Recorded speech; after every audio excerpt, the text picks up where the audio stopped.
Break के बाद रुक करेंगे अलीगढ़ बुलेटिन की ओर। अलीगढ़ में लोकमाता अहिल्याबाई होलकर की 300वीं जयंती पर भंडारे का आयोजन किया गया। देखिए ये रिपोर्ट। अलीगढ़ के गांव देवसैनी में पुण्य श्लोक लोकमाता अहिल्याबाई होलकर की 300वीं जयंती का कार्यक्रम बड़े ही हर्षोल्लास से मनाया गया। सर्वप्रथम राशन डीलर रामवीर सिंह बघेल, समाजसेवी शिशुपाल सिंह बघेल ने माता अहिल्याबाई होलकर के चित्र पर माल्यार्पण व दीप प्रज्वलित कर भंडारे का शुभारंभ किया। इस दौरान कार्यक्रम में पहुंचे समाजसेवी केशव बघेल, यशपाल सिंह बघेल, अनिल बघेल ने संयुक्त रूप से कहा कि अहिल्याबाई होलकर का जीवन हमें नारी शक्ति, सुशासन, समाज सेवा की प्रेरणा देता है। समाजसेवी शिशुपाल सिंह बघेल ने कहा कि भाजपा सरकार द्वारा लोकमाता अहिल्याबाई होलकर की 300वीं जयंती 20 मई से 31 मई तक त्रिशताब्दी शताब्दी के रूप में बना विभिन्न कार्यक्रम आयोजित करना समाज के लिए एक गौरव का क्षण है। देश के प्रधानमंत्री नरेंद्र मोदी ने भोपाल में लोकमाता अहिल्याबाई होलकर के नाम से 300 रुपए का सिक्का जारी करना देश के कद को ऊंचा करने से कम नहीं। कार्यक्रम में पहुंचे पत्रकार जहीर खान ने अपने विचार व्यक्त किए। इस मौके पर मुख्य रूप से विष्णु बघेल, आर.के. बघेल, सतीश चंद्र शर्मा, भूरीलाल शर्मा, प्रशांत शर्मा, कान्हा शर्मा, पवन चौधरी, विशाल बघेल, राम सिंह बघेल, सुखवीर सिंह बघेल, कालीचरण सिंह बघेल, निरोत्तम सिंह बघेल, राकेश बघेल, मुकेश बघेल, पप्पू बघेल, बनी सिंह बघेल, दिनेश बघेल, गौरव बघेल, मनीष बघेल, पत्रकार जहीर खान, पत्रकार राकेश बघेल समेत काफी संख्या में सर्व समाज के लोग मौजूद रहे। अलीगढ़ से सी न्यूज संवाददाता संजीव शर्मा की रिपोर्ट। अलीगढ़ में मनोज राठौर नामक व्यक्ति ने 4 साल की मासूम से दुष्कर्म करने का प्रयास किया। देखिए ये रिपोर्ट। अलीगढ़ थाना दिल्ली गेट क्षेत्र के इंदिरानगर मोहल्ले में रात्रि करीब 8 बजे एक 4 साल की बेटी को मोहल्ले के ही मनोज राठौर नामक व्यक्ति द्वारा बहला फुसलाकर अपने घर के कमरे में ले गया और उसके साथ दुष्कर्म करने का प्रयास किया। परिजनों द्वारा 112 नंबर पर पुलिस को सूचना दी और साथ ही भाजपा नेता महानगर मंत्री संजू बजाज को सूचना दी। सूचना पर तत्काल भाजपाई थाना दिल्ली गेट पहुंच गए, जहां पीड़ित परिवार की तरफ से तहरीर देकर मुकदमा दर्ज करने की बात कही। पुलिस अधिकारियों द्वारा मुकदमा दर्ज कर कठोरतम कार्रवाई करने का आश्वासन दिया गया है। 4 साल की बेटी के द्वारा दिए गए बयानों में कहा गया है कि उक्त व्यक्ति मनोज द्वारा उसके गुप्तांगों से छेड़छाड़ की गई है। वहीं भाजपा नेता एडवोकेट संजू बजाज ने कहा कि 4 साल की छोटी बच्ची के साथ बेहद शर्मनाक घटना हुई है। दोषी के खिलाफ कठोरतम कार्रवाई होनी चाहिए, जिससे आगे कोई भी व्यक्ति ऐसी घटना करने से पहले 100 बार सोचे। हम पीड़ित परिवार के साथ हैं। भाजपा सरकार में पीड़ितों को न्याय अवश्य मिलेगा। इस मौके पर नीरज माहौर, विजय राठौर, देव राठौर, अमित बजाज, करण राठौर, अनिल कश्यप, दिनेश राठौर, राधे, जयप्रकाश माहौर, सनी राठौर सहित अन्य उपस्थित रहे। उसके साथ में गलत हरकत करने का प्रयास करना ऐसी सूचना मिली थी। लड़की चीखी चिल्लाई, मोहल्ले के और परिवारीजन वहां पर पहुंचे। तब उस लड़के ने अपने आप को कमरे में बंद कर लिया और उसके बाद में जब परिजनों की सूचना मिली कि इस तरह की घटना हुई है, बेटी के साथ में दुष्कर्म करने का प्रयास उक्त व्यक्ति के द्वारा किया गया है, मौके पर पुलिस पहुंची। पुलिस के बाद में हमको सूचना मिली, हम थाना आए हैं। पीड़ित परिवार की ओर से यहाँ पर तहरीर दी गई है और कठोर कार्रवाई करने की बात कही गई है। अधिकारियों का अभी आश्वासन मिला है कि मुकदमा पंजीकृत करके कठोर कार्रवाई की जाएगी। आरोपी गिरफ्तार है क्या? आरोपी पुलिस ने गिरफ्तार कर लिया है, हवालात में बंद है। पुलिस क्या आश्वासन दिया? पुलिस ने आश्वासन किया है कठोरतम कार्रवाई की जाएगी, पीड़ित को न्याय मिलेगा। किसी आइए जानते हैं इस विषय में परिजन का क्या कुछ कहना था। अलीगढ़ से सी न्यूज संवाददाता संजीव शर्मा की रिपोर्ट। अलीगढ़ में सपा सांसद रामजीलाल सुमन ने योगी सरकार पर जमकर निशाना साधा। देखिए ये रिपोर्ट। अलीगढ़ के अतरौली क्षेत्र के काजिमाबाद गांव में दलित समाज की बारात पर हुए हमले को लेकर राजनीतिक हलचल तेज हो गई है। शनिवार को समाजवादी पार्टी के वरिष्ठ नेता और राज्यसभा सांसद रामजीलाल सुमन घटनास्थल पर पहुंचे और पीड़ित परिवार से मुलाकात कर न्याय का आश्वासन दिया। उन्होंने इस घटना को दुर्भाग्यपूर्ण बताते हुए योगी सरकार पर तीखा हमला बोला। ये मामला गुरुवार रात का है, जब खुर्जा से एक दलित युवक की बारात अतरौली के काजिमाबाद गांव पहुंची हुई थी। बताया जा रहा है कि बारात में शामिल दूल्हे की गाड़ी गांव के एक बच्चे से मामूली रूप से टकरा गई। इस पर गांव के कुछ दबंग, जो लोधे समाज के बताए जा रहे हैं, भड़क गए और उन्होंने पहले गाड़ी के ड्राइवर को पीटा और फिर दूल्हे पर हमला कर दिया। मारपीट के साथ साथ लूटपाट की भी बात सामने आई है। इस मामले में सांसद रामजी लाल सुमन ने और क्या कुछ बताया, आप भी सुनिए। नहीं, एक पक्ष तो इसका ये है कि समाज की मनोवृत्ति बदलनी चाहिए। दूसरी बात ये है कि पूरे उत्तर प्रदेश में ताबड़तोड़ घटनाएं हो रही हैं। अकलियत के लोगों पर अत्याचार की, पिछड़े और दलितों पर अत्याचार की, और ये घटनाएं होने के बाद जो संदेश देना चाहिए सरकार को कि साहब हम प्रभावी कार्रवाई कर रहे हैं, वो संदेश कहीं से जा नहीं रहा है। लग ये रहा है कि जो आपराधिक प्रवृत्ति के लोग हैं उनके ये मन की सरकार है, दिल की सरकार है, उनकी मनोवृत्ति की सरकार है, उनके जहनियत की सरकार है। इसलिए जो कार्रवाई होनी चाहिए वो कार्रवाई नहीं हो रही। हम सरकार में भी रहे और सड़कों पर भी रहे, हम सरकार के मिजाज को जानते हैं। सरकार का इकबाल काम करता है, सरकार का खौफ काम करता है। योगी सरकार का कोई इकबाल नहीं, कोई खौफ नहीं है। इसलिए जो आपराधिक प्रवृत्ति के लोग हैं उनके लिए दिल की सरकार है, उनकी मुफीद सरकार है। स्थिति बहुत दुर्भाग्यपूर्ण है। हम परिवार के लोगों को, सतपाल को, उनके पूरे परिवार को, अपने मित्रों के साथ जो समाजवादी गीता की बारात यहाँ आई थी और जो कुछ हुआ उससे आप लोग भली भांति परिचित हैं। बारात पर हमला हुआ, दूल्हे को मारा गया, ड्राइवर को मारा गया, शादी का जो सामान था जैसा कि उनके पिताजी ने बताया वो भी लूट लिया गया। तो घटना अत्यधिक दुर्भाग्यपूर्ण है। उसके दो हिस्से हैं। एक हिस्सा तो ये है कि कुछ लोग अभी भी अपनी मनोवृत्ति से समझौता करने को तैयार नहीं है। ये बाबा आदम का जमाना नहीं है।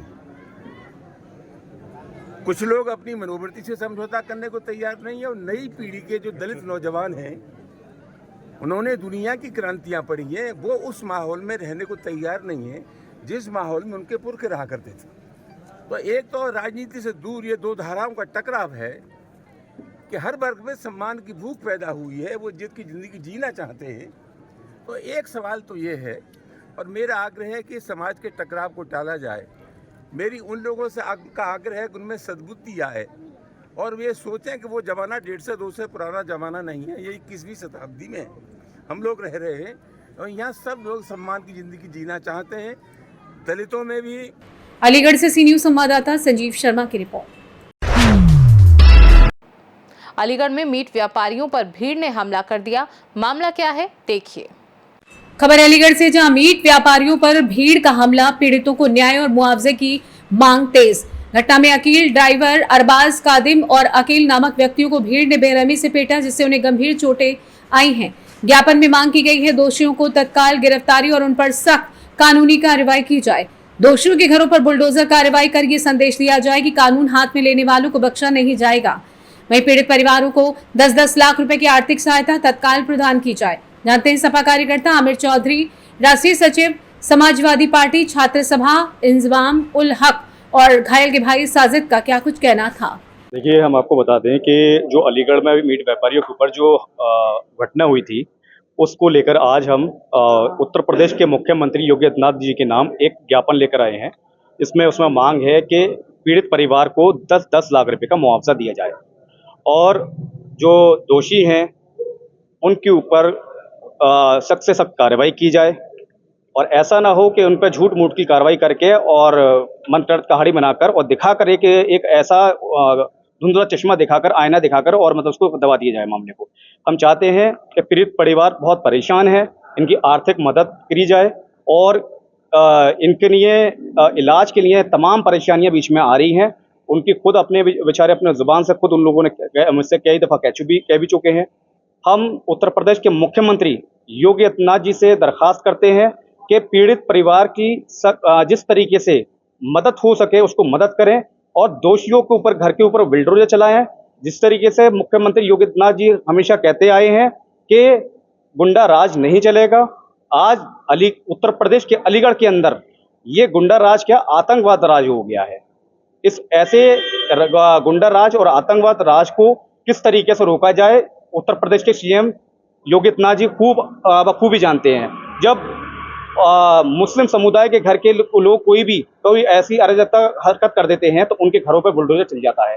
लेकिन आज जिस तरीके से ऐसे लोगों के ऊपर, घर के ऊपर क्यों बुलडोजर नहीं चल रहा? और उनके कहा जाता है कि मुख्यमंत्री, यूपी के मुख्यमंत्री योगी आदित्यनाथ जी ने हमेशा कहा है कि ऐसे लोगों के ऊपर, घर के ऊपर बुलडोजर चलाया जाएगा और जो दोषी हैं उनके घर पर बुलडोजर चलाकर उनकी भरपाई करवाकर, जिन लोगों की पीड़ित परिवार हैं, 3.5 लाख रुपए की इनकी लूट करी गई है और इनके मोबाइल से लेकर, पर्स से लेकर तमाम सारी चीज लूटा गया है, तो उनकी भरपाई कब होगी? हम मुख्यमंत्री, उत्तर प्रदेश के सूबे के मुख्यमंत्री जी से पूछना चाहते हैं। रिपोर्ट नेगेटिव आ चुकी है, उसके बारे में क्या कहना चाहते हैं? जो उनको आरोप लगाकर मारा गया, सुबह प्रशासन ने बताया कि रिपोर्ट नेगेटिव आई है, तो इसके बारे में क्या कहना चाहते हैं? अब ये तो सवाल उठता है प्रशासन की तरफ से भी और उत्तर प्रदेश के शासन पर भी कि अब कहाँ न्याय होगा, किस तरीके से न्याय होगा, और वो न्याय कहाँ है अभी तक नजर नहीं आ रहा। और ऐसा न्याय देखने के लिए हमें जिंदगी में कभी नहीं मिला कि ऐसे अभी तक लोगों पर जो कार्रवाई होनी चाहिए थी, अभी तक हमें बुलडोजर का देखने का एक नज़ारा भी नहीं मिला कि कहाँ कौन सा बुलडोजर होता है, किस तरीके का बुलडोजर होता है अभी। लेकिन परिवार का कहना ये भी है कि राजनीति तमाम मिलने आ रहे हैं, आश्वासन दे रहे हैं, फोटो खिंचाकर राजनीति कर रहे हैं, लेकिन हम अपनी कोई आर्थिक मदद या किसी तरह की मदद नहीं कर रहे। देखिए, मैं किसी की नहीं कहना चाहता कौन क्या कर रहा है, मैं स्वयं, मैं खुद अपना इंतजाम, मैं अपनी खुद जिम्मेदारी के साथ कह सकता हूँ कि पीड़ित परिवार के साथ पहले दिन से मैं खड़ा हुआ था, खड़ा हूँ और आगे भी इनके साथ खड़ा रहूंगा। जिस तरीके से मदद हो सकती है इनके साथ मदद करने के लिए तैयार हूँ। राजनीति हो रही है, कौन कर रहा है? हमें तो नहीं दिखा। यहाँ परिवार के लोग मेरे साथ हैं, परिवार के सभी लोग मेरे साथ हैं, इनके भाई हैं। आप अपना कैमरा घुमाइए इधर की तरफ, ये इनके परिवार के लोग हैं। मुंह जुबानी इनकी खुद पूछिए कि पहले दिन से मैं इंतजाम खुद इनके साथ शाना बशाना खड़ा हुआ था और आज भी खड़ा हूं। और इनके लिए मैं दोषियों के ऊपर जब तक कार्रवाई नहीं होगी, उनके घर पर बुलडोजर नहीं चलेगा, जब तक मैं इनके साथ खड़ा रहूंगा, उनके मांग करता रहूंगा।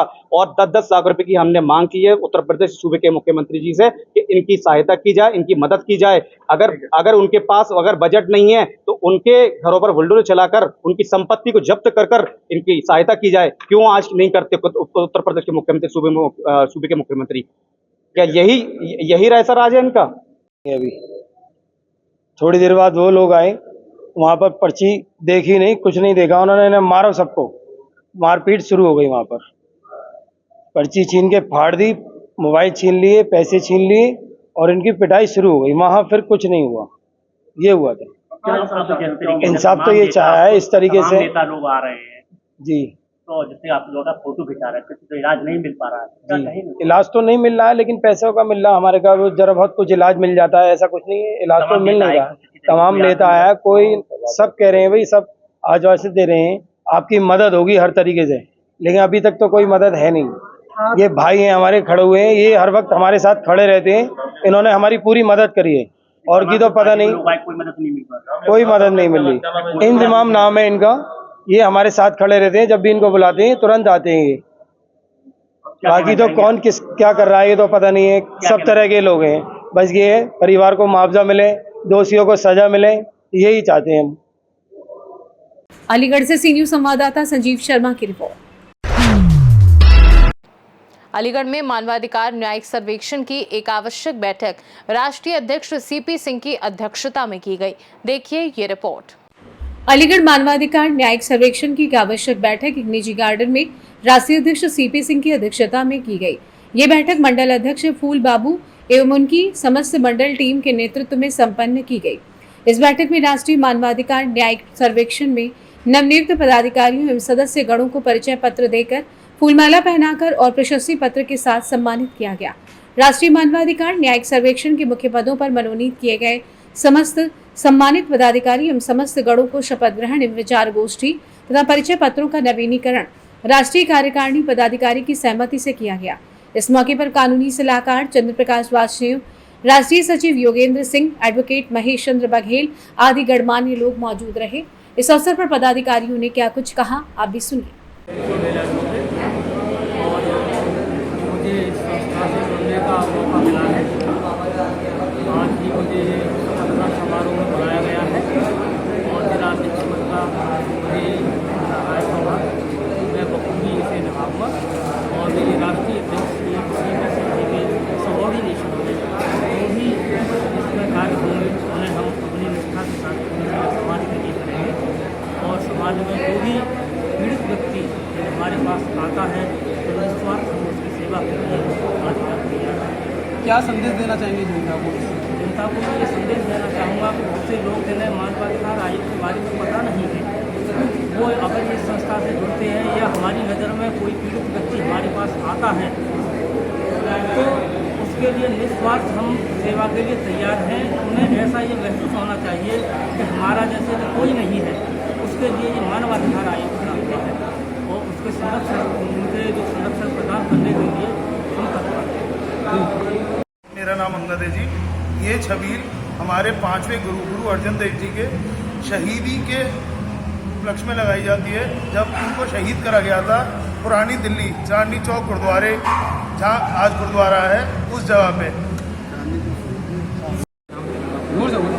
मेरा नाम फूल बाबू है और राष्ट्रीय मानवाधिकार न्याय संगठन का मंडल अध्यक्ष का पद में इस पद पर रहकर मैं समाज सेवा के कार्य करूँगा और उनका पद को धन्यवाद करना चाहता हूँ। आज पूरा मतलब किस उद्देश्य से किया जा रहा है?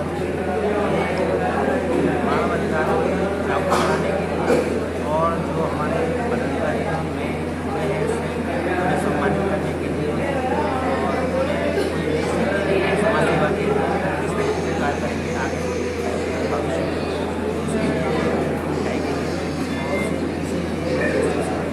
आप जनता के लिए इस संबंध में क्या अपील करना चाहेंगे? जनता से मैं यही कहना चाहूँगा कि मानवाधिकार संस्था इससे जुड़े होने के बाद आप मानव के लिए कार्य करें, समाज सेवा कार्य करें, न्याय और अधिकार दिलाएं। इसीलिए चाहूँगा ठीक तो समाज सेवा का कार्य करें और पीड़ित उनको न्याय दिलाएं, अधिकार दिलाएं। सर आज ये शपथ वितरण किया जा रहा है, किस उपलक्ष्य में? ये मतलब उनको उन्होंने ये कहा था 13 भाड़ा मीठा लागे, ये उसके उपलक्ष्य में किया जा रहा है। जो उन्होंने तशिए सहे उसके उपलक्ष्य में, क्योंकि तत्ती तवी पे उनको बिठाया गया नीचे मतलब जलती हुई और ऊपर से गरम रेत डाला गया था सिर के ऊपर। फिर उसके ऊपर भी उनको नहीं उनका कुछ हुआ तो फिर उन्होंने उबलते हुए पानी में डाला था और फिर उसके बाद रावी नदी में उन्होंने अपना शरीर को त्याग किया था। तो इस तरह के सर्वोत्तम को लेकर आप जनता को क्या संदेश देना चाहेंगे? लोगों को ये संदेश दें जिस मार्ग पर वो चलते रहे उसी मार्ग पर हम भी चलते रहे। जैसे उन्होंने हमारे लिए इतने देश को आज़ाद कराने के लिए अपना तशिए सहे, मतलब हम भी उनके मतलब के मार्ग पर चलते रहे। चंद्रपाल सिंह, राष्ट्रीय अध्यक्ष, राष्ट्रीय मानवाधिकार अध्यक्ष। सर आज किस प्रकार का यहाँ पर कार्यक्रम? आज रहनुमा गार्डन में अलीगढ़ में हमारे जो नवनियुक्त पदाधिकारी मनोनीत हुए हैं उनके लिए शपथ ग्रहण समारोह एवं सम्मान समारोह का आयोजन हमारे अलीगढ़ के मंडल अध्यक्ष श्री फूल बाबू जी और इनकी टीम के द्वारा कार्यक्रम करना गया। यहाँ सभी को शपथ दिलाई जाएगी कि राष्ट्रीय मानवाधिकार के बैनर तले रहकर गरीब बेचारा पीड़ित व्यक्तियों के लिए न्याय दिलाने का प्रयास किया जाए। इसमें हमारे राष्ट्रीय मानवाधिकार सर्वेक्षण में राष्ट्रीय सचिव महासचिव इसकी बात में भी आने वाले हैं और एडवोकेट हमारे जिलाध्यक्ष श्री भाई चंद जी मौजूद हैं और महानगर जिला उपाध्यक्ष एडवोकेट श्री सुना जी यहाँ मौजूद हैं। ये हमेशा पीड़ितों के लिए न्याय दिलाने के लिए भरपूर प्रयास करते हैं और सलाह देने का कोई भी शुल्क नहीं लेते। एडवाइजरी जो देते हैं उसका कोई शुल्क नहीं लेते हैं और गरीब बेचारा की भरपूर मदद करते हैं। सर आपकी मानव अधिकार से संबंधित सरकार द्वारा कुछ मानदेय दिया जाता है या सहायता प्रदान की जाती है? ये समाज सेवा है। सरकार के लिए ऐसा कोई प्रावधान नहीं है जो कि ये मांग दिया जाए। ये तो स्वेच्छा से इसमें मनोनीत होते हैं, आवेदन करते हैं और स्वेच्छा से समाज सेवा के लिए तैयार रहते हैं। इसमें क्या है, व्यक्तियों की, पीड़ित व्यक्तियों की समाज सेवा करना है।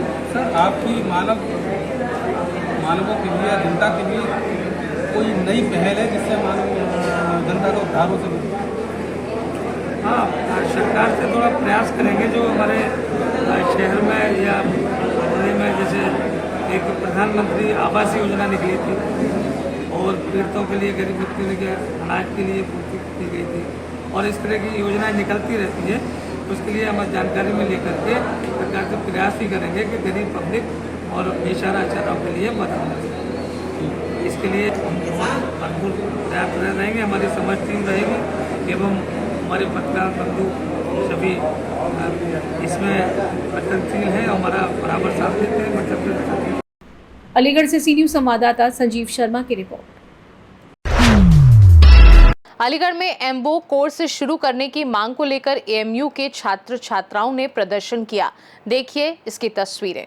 खबर अलीगढ़ से, जहां एमवॉक कोर्स शुरू करने की मांग को लेकर एएमयू के छात्र छात्राओं ने बावे सैयद गेट को बंद कर प्रदर्शन किया। गेट खुलवाने के लिए प्रोक्टोरियल टीम के सदस्य आगे बढ़े, लेकिन छात्र छात्राओं ने गेट नहीं खोलने दिया। इस पर नोकझोंक और धक्का मुक्की हो गई। छात्राओं का आरोप है कि प्रोक्टोरियल टीम के सदस्यों ने उनके साथ धक्का मुक्की की है। इसमें 2 छात्राएं और 1 छात्र को चोट लगी है। बजट नहीं मिलने के चलते एएमयू में एमवॉक कोर्स 1 साल पहले बंद हो चुका है और इसे शुरू करने की मांग को लेकर दोपहर 1 बजे छात्रों ने बावे सैयद पर बैरिकेडिंग लगाकर बंद कर दिया। इस दौरान वहां पहुंची छात्राएं भी प्रदर्शन करने लगी। छात्राओं ने कहा कि 1 साल से एमवॉक कोर्स शुरू करने की मांग कर रहे हैं, लेकिन इंतजामिया का कहना है कि यूजीसी ने बजट देना बंद कर दिया है, इसलिए उसे बंद करना पड़ा। छात्र छात्राओं ने कहा कि प्रवेश सूचना पुस्तिका 2022-23 में 5वें वर्ष की समाप्ति पर मास्टर डिग्री प्रदान की जाएगी, लेकिन ऐसा नहीं किया गया। उन्होंने यूनिवर्सिटी में स्वयं वित्त पोषित योजना के तहत एवं कार्यक्रम वी वॉक प्रोडक्शन टेक्नोलॉजी शुरू करने की मांग की है। आइए जानते हैं इस विषय में छात्राओं का क्या कुछ कहना था। हम बीवॉक फाइनल ईयर के स्टूडेंट्स हैं। हम यहाँ पे अपना प्रोटेस्ट कर रहे हैं क्योंकि हमारा कोर्स है बीवॉक पॉलीमर इन कोटिंग टेक्नोलॉजी, जो कि 3 इयर्स प्रोग्राम है। ये लोग हमारा मास्टर्स एमवॉक शुरू नहीं कर रहे हैं। हम चक्कर लगा लगा के थक चुके हैं। बार बार हमें वापस ये कह के भेज दिया जाता है कि पॉजिटिव रिस्पॉन्स में है, अप्रूवल में है, पाइपलाइन में है, लेकिन हमारा मास्टर्स शुरू नहीं किया जा रहा है। 1 साल से हम लोग यहाँ पे चक्कर लगा रहे हैं इन लोगों के पास, और ये लोग हमें बार बार वापस भेज देते हैं। जहाँ अभी सारे पीजी प्रोग्राम के इंट्रेंसेस चल रहे हैं, फॉर्म भरे जा चुके हैं और इंट्रेंसेस चल रहे हैं। हमारा पीजी प्रोग्राम एमवॉक का अभी तक हम इंट्रेंस पेपर भी इंट्रेंस फॉर्म भी इन लोगों ने अभी तक नहीं निकाला है। गेट खुलवाने का सर इतना बुरा रवैया था। हमारा पीसफुल प्रोटेस्ट चल रहा था और वो लोग ऐसे आए धक्का मुक्की करने लगे। हम लोग यहाँ पर लड़कियां हैं, डॉक्टर सर आए और धक्का मुक्की करने लगे। उन लोगों ने ये भी नहीं देखा कि लड़कियां प्रोटेस्ट कर रही हैं और धक्का मुक्की करके निकल गए। अभी ज्यादा लोग आएंगे और अगर हम लोगों को किसी को चोट लग जाएगी तो क्या जिम्मेदारी लेंगे हमारी? हमने अपना पीसफुल प्रोटेस्ट भी नहीं किया। ये सर, हम लोग अपना पीसफुल प्रोटेस्ट कर रहे हैं और जब तक हमारी मांग नहीं मान ली जाएगी हम लोग ये गेट नहीं छोड़ेंगे, ये गेट नहीं खुलेगा। देखिए, बावे सैयद को गेट को हमने आज तमाम कम्युनिटी कॉलेज के जितने भी स्टूडेंट हैं, प्रोडक्शन के, पॉलीमर के और फैशन डिजाइनिंग के, लगभग 400-500 स्टूडेंट्स हैं जो ये कोर्स, आप लोगों के पहले भी संज्ञान में ये बात आई होगी कि देश के प्रधानमंत्री ने इस कोर्स को चालू किया था और पता नहीं क्यों बीच में इन लोगों ने इस चाल को लंगड़ा कर दिया। खास तौर से हमारे अलीगढ़ मुस्लिम यूनिवर्सिटी के कंट्रोलर साहब जो बिल्कुल तानाशाही रवैया अपनाए हुए हैं, और जब उनसे बात करने जाते हैं तो वो हमको स्टूडेंट तक समझने की जहमत नहीं उठाते। चलते चलते हमसे बात करते हैं, हम लोगों को ये महसूस कराते हैं कि हम इस यूनिवर्सिटी का हिस्सा नहीं है। क्या सर सैयद अली रहमान ने जब इस यूनिवर्सिटी को तामीर करने के लिए गली गली कूचे कूचे जाकर लोगों के सामने हाथ फैलाए थे और अपनी इज्जत नफ्स को हथेली पे रखकर उन्होंने इस यूनिवर्सिटी को, इदारे को कायम किया, क्या उन्होंने ये सोचकर किया था कि यहाँ के पढ़ने वाले तलबाओं के अंदर फर्क किया जाएगा? बिल्कुल नहीं। लेकिन आज ये एडमिनिस्ट्रेशन यहाँ के तलबाओं में भी फर्क करने का काम कर रहा है। हमारे तमाम जितने स्टूडेंट हैं, प्रोडक्शन के हों, पॉलीमर के हों, वो अपने अपने घरों से माँ बाप की गाड़ी कमाई को लाकर दुगनी तिगनी फीस जमा करने का काम करते हैं, उसके बावजूद भी इनके पेट नहीं भरते और ये बहाना देते हैं कि सरकार ने फंड बंद कर दिया है। सीधा सीधा सरकार पे एलिगेशन है। मैं देश के प्रधानमंत्री माननीय नरेंद्र मोदी जी से ये पूछना चाहूंगा, क्या वो शिक्षा के खिलाफ है? क्या वो चाहते हैं कि तमाम छात्र सड़कों पर आ जाएं? मैं समझता हूं कि हमारे हिंदुस्तान की सरकार ऐसी नहीं है, ये सिर्फ इनके बहाने हैं। देखिए तकरीबन 200-250 छात्र इस चीज से पीड़ित हैं। कहाँ जाएंगे? हमारा बीवॉक 3 साल का प्रोग्राम है, 3 साल के बाद उसको भी बंद करने का काम किया। हमको जॉब अपॉर्चुनिटीज मार्केट में नहीं मिल रही हैं। या तो ज्यादा से ज्यादा 4 ईयर प्रोग्राम होना चाहिए और एमवॉक को करने के बाद जो कि 2 साल की मास्टर डिग्री होती है उसको ये चालू नहीं कर रहे हैं, तानाशाही रवैया अपना रखा है। आज हम तमाम छात्र जितने भी यहाँ बैठे हुए हैं, बेशक हमारी तादाद कम हो सकती है, लेकिन हमारी तकलीफ जब एक एक अलीगढ़ मुस्लिम यूनिवर्सिटी के तलबा के कानों तक पहुंचेगी तो हमें उम्मीद है कि इंशाल्लाह एक एक तलबा हमारी इस तकलीफ में साथ देगा। और हम लोग इस गेट को तब तक नहीं खोलेंगे जब तक वाइस चांसलर मैडम और कंट्रोलर साहब इस कोर्स को अप्रूव नहीं कर देते। इंशाअल्लाह ताला। मेरा नाम नवेद चौधरी और मैं खुद इससे पीड़ित हूँ, इसी कोर्स का छात्र हूँ। अलीगढ़ से सी न्यूज संवाददाता संजीव शर्मा की रिपोर्ट। फिलहाल के लिए अलीगढ़ बुलेटिन में बस इतना ही। देश दुनिया की बाकी खबरों को जानने के लिए आप देखते रहिए सी न्यूज भारत।